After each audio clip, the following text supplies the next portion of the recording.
The Galactic Empire had long ruled the stars, a vast, cold behemoth spanning thousands of star systems. From the outer rim to the core worlds, no species dared challenge its might. Yet, on the fringes of the galaxy, one insignificant little planet caught their attention: Earth.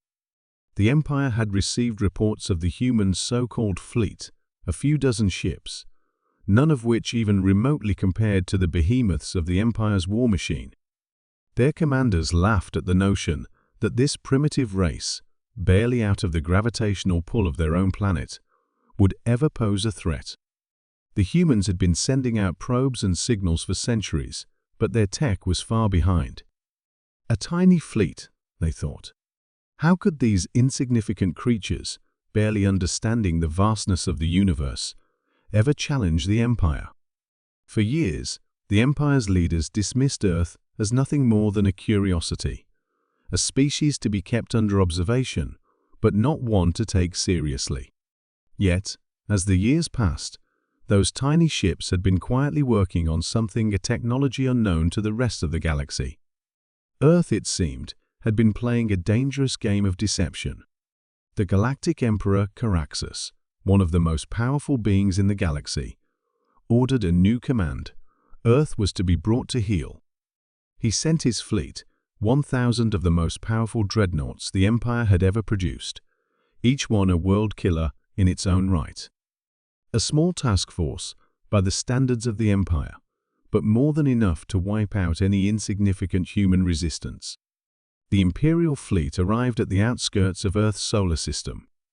Caraxus, overseeing the operation from his flagship, expected to see only a few human ships scramble in desperation, their helpless attempts at resistance nothing more than a fleeting spectacle. What he did not expect was the sudden, jarring shift in the stars before him.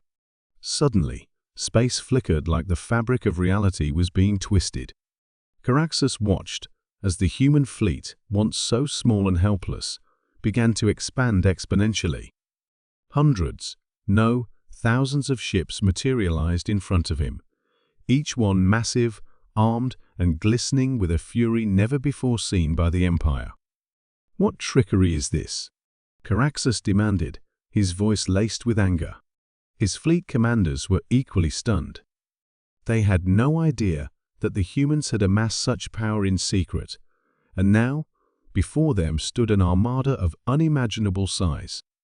The Earth had secretly harnessed an ancient technology, something that the Empire's spies had never detected. The humans had, over the last few decades, quietly built an army of over 500,000 dreadnoughts. The dreadnoughts of Earth were unlike any the Empire had ever seen. Each was a fusion of organic and mechanical massive living ships that could repair themselves, regenerate, and adapt on the fly. Their weaponry was unprecedented, plasma cannons capable of obliterating entire fleets with a single blast, quantum disruptors that could tear apart the very fabric of space-time, and energy shields that could deflect even the most powerful Imperial weaponry. It was clear to Caraxus that this was no ordinary fleet, no mere military force.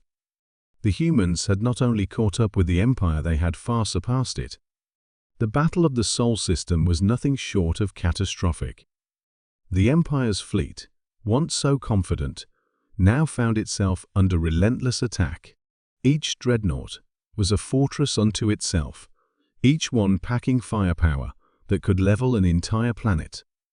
The human ships formed a defensive perimeter around Earth, their energy shields flickering as the first waves of Imperial firepower rained down upon them.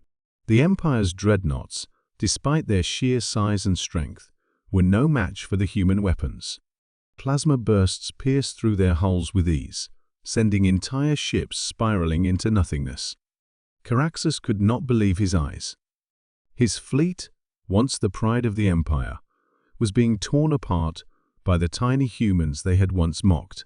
The human ships moved with precision and unity, coordinated in a way that even the Empire's most seasoned generals couldn't comprehend. The Imperial fleet fought back valiantly, but it was clear they were losing.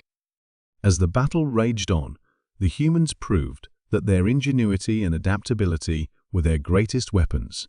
The human ships began to swarm the Empire's dreadnoughts like locusts, each ship releasing swarms of smaller craft to overwhelm the Imperial defenses. These smaller ships, though not as powerful individually, worked in harmony to tear down the Empire's defenses one layer at a time. Caraxus's flagship was not spared either. A barrage of quantum disruptors hit it squarely, and for a moment, the very essence of space itself seemed to bend. The flagship's engines sputtered, and a massive breach opened in its hull. The once mighty vessel, which had commanded the vast power of the Empire, was now a drifting hulk. But the humans weren't done. While the Imperial fleet was in disarray, Earth's commanders issued a final, devastating order. The remaining dreadnoughts moved in to engage the Empire's core ships in close combat. The human fleet, which had been slow to engage at first, now unleashed their full fury. The once unthinkable idea of human superiority had been realized, and it was a nightmare for the Empire.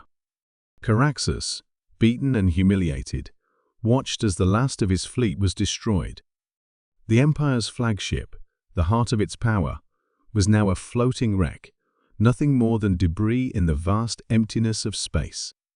The Emperor had been forced to retreat, abandoning his once proud fleet to the mercy of the humans. The humans, victorious, sent a message across the galaxy: "Never again will we be underestimated." It was a declaration that sent shockwaves through the galaxy. The Galactic Empire, a force that had once crushed entire civilizations with ease, had been humbled by a species that had once been seen as insignificant. Earth had shown that no empire, no matter how powerful, could ever stand against the ingenuity and determination of humanity. The age of the Empire was over. The humans, with their 500,000 dreadnoughts, had proven that in the grand scheme of the galaxy, it was Earth that would now dictate the terms of power. And the stars themselves trembled at the thought.